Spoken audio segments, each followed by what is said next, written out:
अध्याय 1 कुरुक्षेत्र के युद्ध स्थल में सैन्य निरीक्षण। धृतराष्ट्र ने कहा, हे संजय, धर्मभूमि कुरुक्षेत्र में युद्ध की इच्छा से एकत्र हुए मेरे तथा पांडु के पुत्रों ने क्या किया?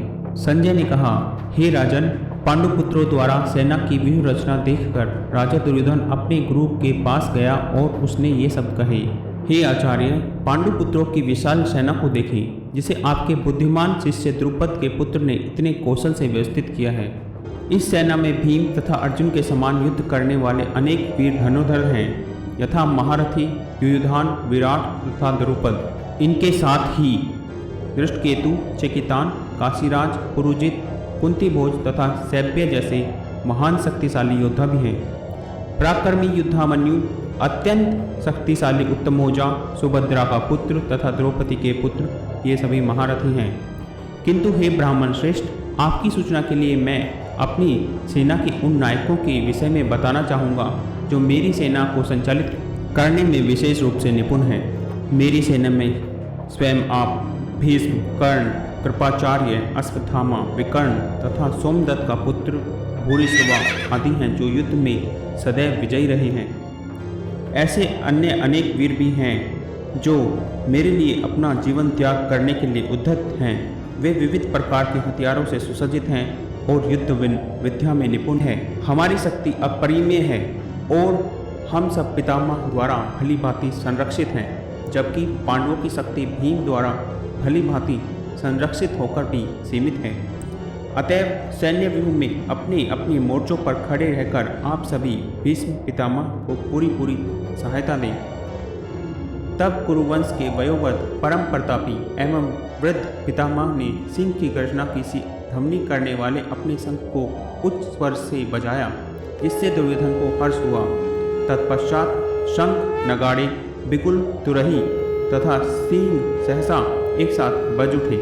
वह संवेद स्वर अत्यंत कोलाहलपूर्ण था।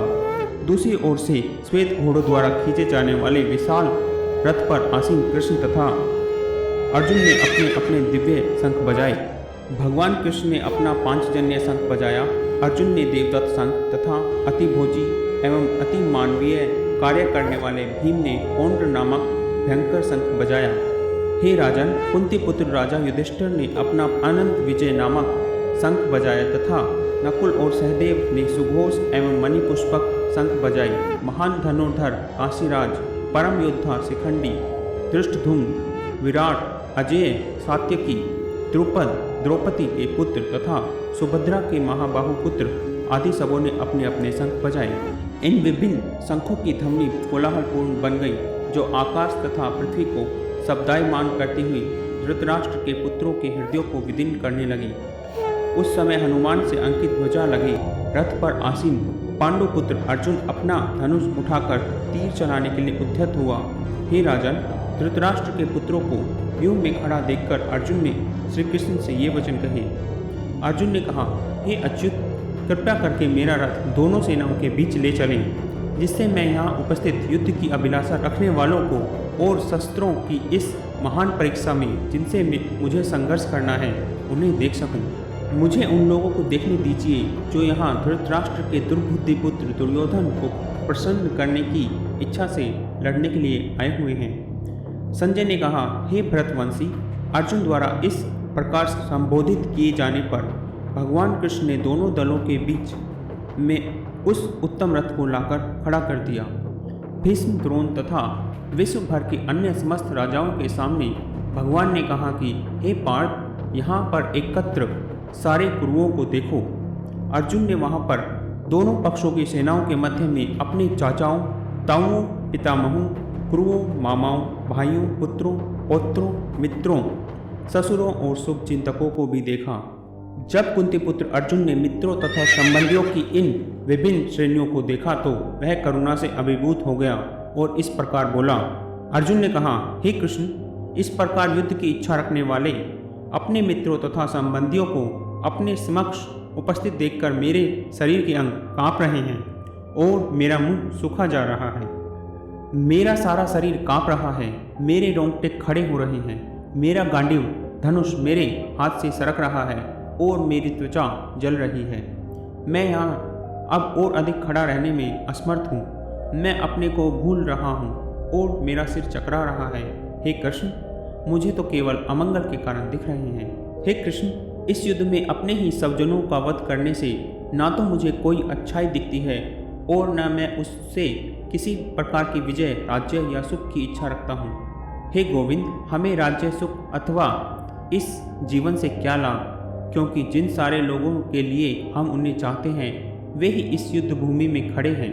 हे मधुसूदन, जब गुरुजन, पितृगण, पुत्रगण, पितामह, मामा, ससुर, पौत्रगण, साले तथा अन्य सारे संबंधी अपना अपना धन एवं प्राण देने के लिए तत्पर हैं और मेरे समक्ष खड़े हैं, तो फिर मैं इन सबको क्यों मारना चाहूँगा, भले ही वो मुझे क्यों ना मार डालें।